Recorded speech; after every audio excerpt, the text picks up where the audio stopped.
Selamat datang di The Glimpse of Balai Diklat Keagamaan Makassar. Semangat pagi keluarga BDK, kembali lagi bersama saya Theophany dalam program hari ini yaitu The Glimpse of BDK Makassar. Kemarin di episode pertama kita sudah berdiskusi tentang BDK bersama-sama dengan Widya Iswara, Manajemen Perpustakaan, yaitu Bapak Andi Hasan Basri. Dan kali ini yang menjadi narasumber kita adalah Widya Iswara juga untuk spesialisasi yang lain yaitu Humas dan Keprotokolan. Beliau adalah Bapak Haji Andi Ali Imran Sadik, SAP MADM SDA. Berikut profil beliau.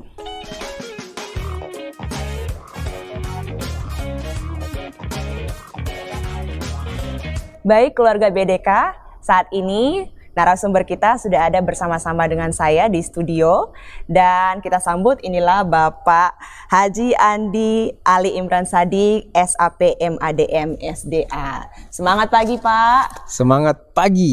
Saya senang sekali bisa menyambut Bapak di sini menjadi narasumber program Glimpse of BDK Makassar, narasumber kedua Pak. Oh ya. Kalau kemarin Widya Iswara, Manajemen Perpustakaan. Dan kali ini Bapak Widya Iswara untuk spesialisasi Pak Hasan ya, Pak Hasan. Pak Hasan, betul Pak. Oh, ahlinya tuh. Betul, kali ini ahlinya Humas dan Keprotokolan. Nah Pak, ngobrol-ngobrol tentang Humas dan Keprotokolan. Apa sih Pak yang spesial dari spesialisasinya Bapak Imran ini? Ya, tentu spesial banget ini keprotokolan. Karena iya Pak. Kenapa saya berani mengatakan spesial? Karena negara mengundang-undangkan tuh. Iya. Itu ada undang-undangnya nomor 9 tahun 2007 tentang keprotokolan. Jadi negara itu serius bicara tentang keprotokolan. Karena bicara tentang keprotokolan maka kita bicara 3 hal. Iya.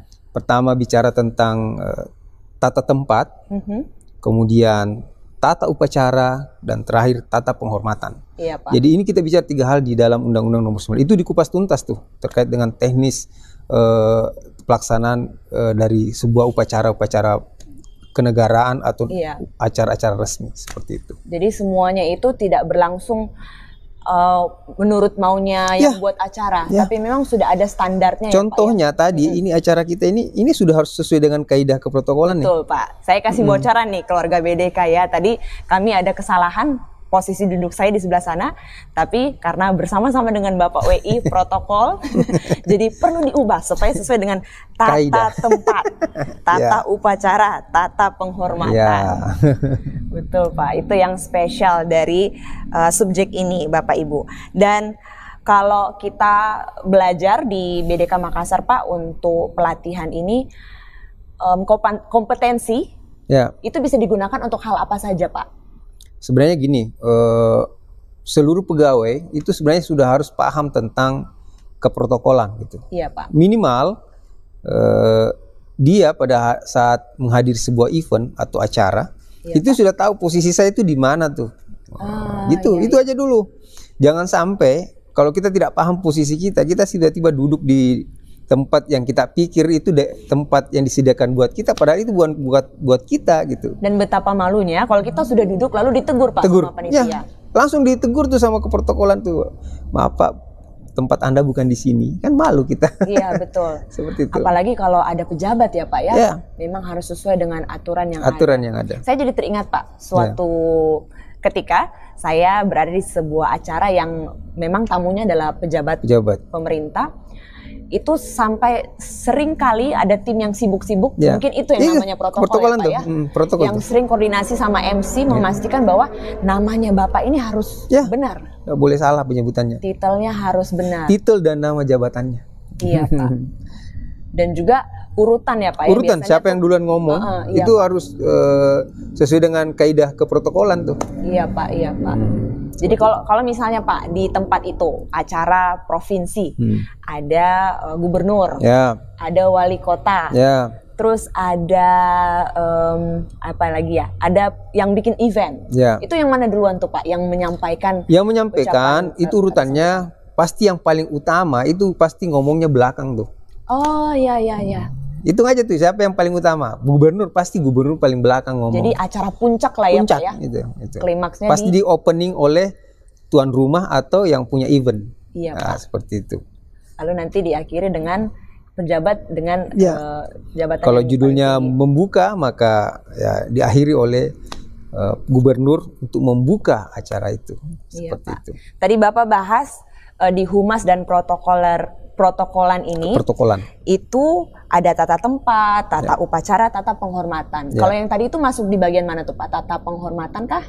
Yang mana? Susunan untuk orang-orang yang menyampaikan speech-nya. Itu masuk dalam tata penghormatan. Tata penghormatan. Kalau tata tempat yang tempat Ya. duduk ya Pak ya. Termasuk ini tuh, Iya Pak. penyebutan yang terhormat. Itu yang opening ya, Ya, yang terhormat. Itu yang paling dihormati. Yang kami hormati. Jadi nggak bisa semuanya yang terhormat dari atas ke bawah. Siapa yang paling utama pada acara itu, maka dia yang mendapat penyebutan yang terhormat. Gitu. Lalu yang kami hormati. Yang kami hormati. Baik seperti Pak. itu. Nah, kompetensi selain daripada untuk acara Pak, itu bisa dipakai untuk apa lagi Pak?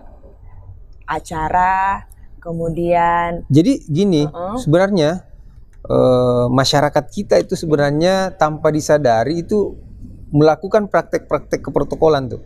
Contoh kalau acara pernikahan, Iya Pak. yang men-setting acara tuh itu biasa disebut indok-boting. Indok-boting. Saya sering dengar tuh Pak. Indok-boting. Istilah lokal. Dia itu sebenarnya secara tidak langsung ditunjuk oleh keluarga yang punya acara untuk Iya, menjadi petugas protokoler. Iya. Iya Pak. Karena dia yang tahu tuh di mana posisi pasepinya, di mana posisi perlengkapan acara pernikahan. Gitu. Iya Pak. Ya, walaupun di era sekarang itu sudah bergeser ke event organizer ya. Iya Pak. Itu lebih casual. Lebih casual. Lebih populer dikenal. Lebih populer. event Tapi di acara-acara yang masih ada pakem-pakemnya yang jelas. di daerah-daerah Daerah. tertentu itu dipegang oleh indok-boting namanya. Indok-boting. Khususnya di masyarakat Bugis ya. Seperti itu. Jadi indok-boting itu adalah tim protokol. Sebenarnya tim untuk protokol. kondangan. Kondangan, ya. Iya. Baik Ya, Pak. Baik. sampai memposisikan siapa yang duduk di paling depan. Iya. Itu mereka tuh yang tahu. Jadi indok-boting itu sudah mempraktekkan ya Bapak Ya, Ibu. secara tanpa disadari gitu ya. Tanpa disadari. Ya. Nah itu tadi gambaran mengenai humas dan protokolan yang Bapak sampaikan kepada kita. Selanjutnya saya mau nanya-nanya tentang pelatihan itu sendiri Pak. Ya. Di Balai Diklat Keagamaan Makassar, Bapak sudah sekian lama jadi Widya Iswara. Ya. Bisa kasih gambaran Pak sejauh ini perbedaan peserta pelatihan saat mereka sebelum dan sesudah mengikuti pelatihan Pak? Oh ya. Jadi gini, Iya, sebelumnya pelatihan keprotokolan itu kami kemas dengan banyak praktek. Banyak praktek. Jadi teori-teori keprotokolan itu cuma menjadi pengantar. Setelah itu kita sudah langsung simulasi. Tergantung permintaan peserta. Iya Pak. Pak, kami pengen praktek upacara pembukaan seminar misalnya. Oke, kita praktekkan. Ada yang sebagai tamu utama, siapa yang menjadi MC, siapa yang menjadi petugas protokolannya. Jadi kita adakan secara simulasi. Simulasi. Jadi praktek gitu. Nah, kemudian untuk melihat seberapa besarnya manfaat dari diklat keprotokolan itu, kita melihat dari sebelum dan sesudah. Iya, minimal ya. Iya Pak. Peserta itu pada saat memasang lambang korpri itu sudah tahu gitu posisinya di mana. Kalau lambang utama itu di mana posisinya, mau lambang Garuda atau lambang korpri, dia sudah tahu di mana posisinya. Sebelumnya kan dia tidak tahu di mana ya pasangan untuk memasang pin korpri. Iya Pak. Nah, setelah ikut pelatihan keprotokolan, dia sudah tahu tuh. Iya Pak. Rahasianya apa? Untuk memasang logo atau lambang utama itu di sebelah kiri, selalu di sebelah kiri. Di mana detak jantung Anda gitu. Nah, karena Garuda di dadaku, makanya ada istilah itu ya Pak itu ya? ada istilah Garuda di dadaku. Itu Garuda di dadaku itu maksudnya di atas jantung, di atas detak jantung seperti itu. Jadi dia selalu di atas sebelah kiri Iya, gitu Pak. ya, seperti Jadi itu. at least pulang dari pelatihan Minimal itu yang dia tahu. logonya Ya, minimal tidak sudah salah tidak penempatan. terbalik-balik gitu. Ya, Iya, biasa kan sebelum masuk udah pasang semua tuh lambangnya tuh.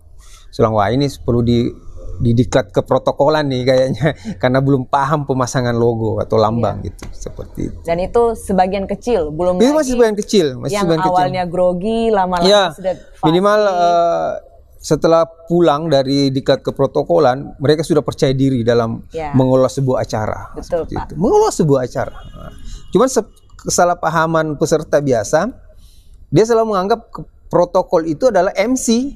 MC itu adalah protokol, padahal itu beda. Oh, berbeda, Pak. Beda. Nah, MC itu yang baca susunan acara. Ya, namanya MC, Master Ceremony. Dia mengatur, dia cuma bertugas untuk membacakan susunan acara. Tapi yang mengatur, men-set acara itu protokol gitu. Jadi betul-betul event organizer ya, Pak. Event organizer sebenarnya dia. Memastikan acara berlangsung dengan protokol itu sebenarnya event organizer pemerintah sebenarnya.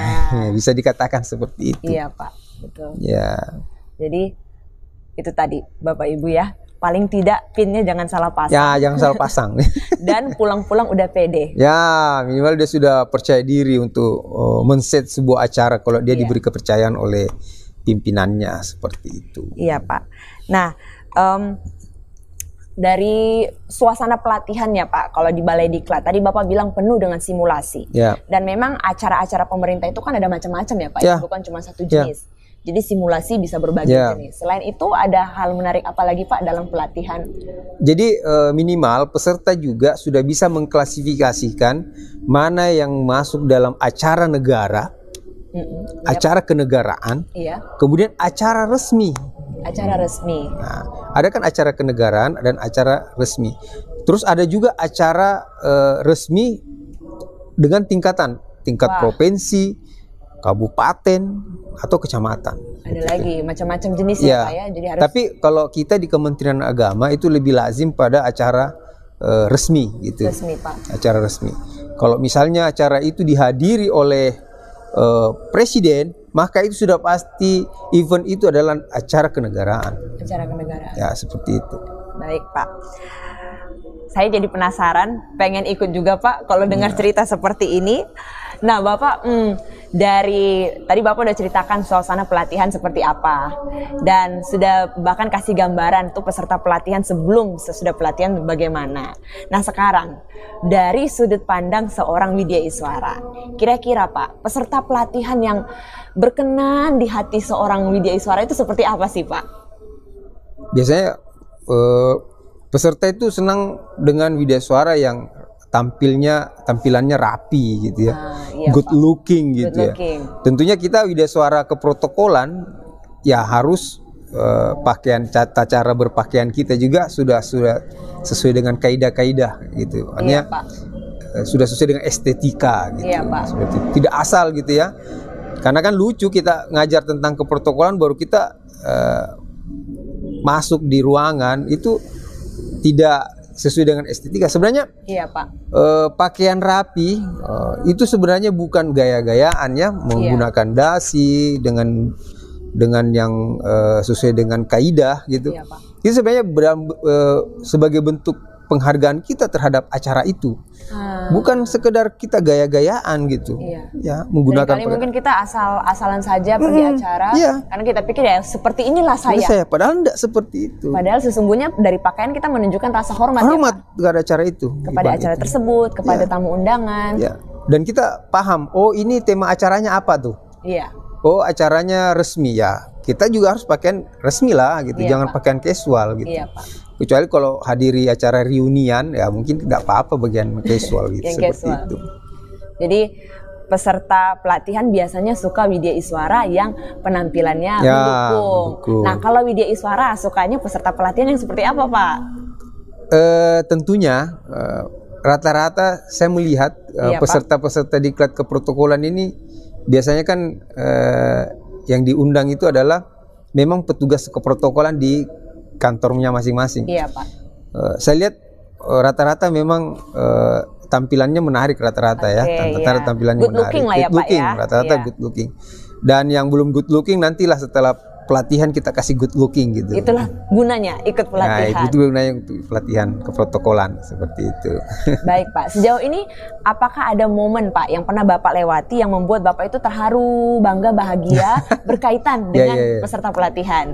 Kalau itu mungkin lebih banyak ke bangga ya sedikit. Jadi biasa kalau di ruang-ruang istirahat di kantin itu biasa kita dengar kalau peserta itu ngegosip gitu, wah video suaranya tadi bagus cara ngajarnya. Wah, itu kita harus tersanjung gitu, wah itu bisa jadi suplemen untuk supaya lebih bagus lagi cara ngajar kita. Jadi melayang gitu. Di udara ya Pak ya. Jadi Bapak Ibu peserta pelatihan, calon peserta pelatihan, sering-seringlah memberi apresiasi kepada Widya Iswara Anda supaya menambah semangat.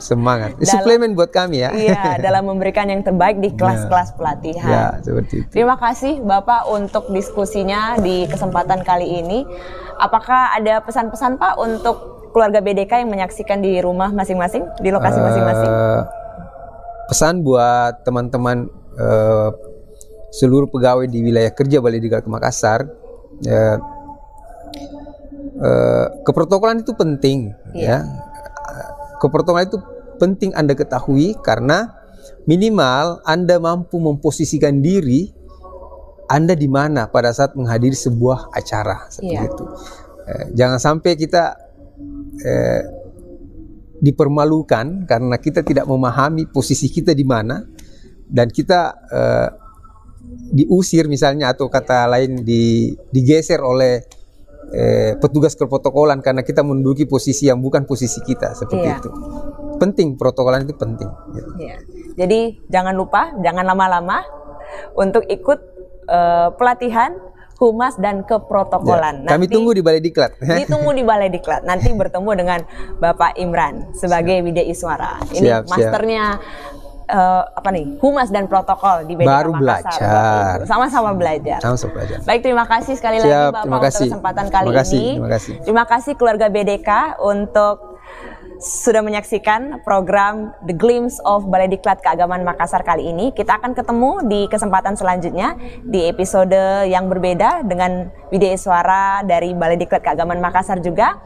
Sekali lagi saya doakan kita semuanya tetap dalam keadaan yang sehat dan selalu dalam rasa syukur. Sampai bertemu, semangat pagi. Assalamualaikum warahmatullahi wabarakatuh.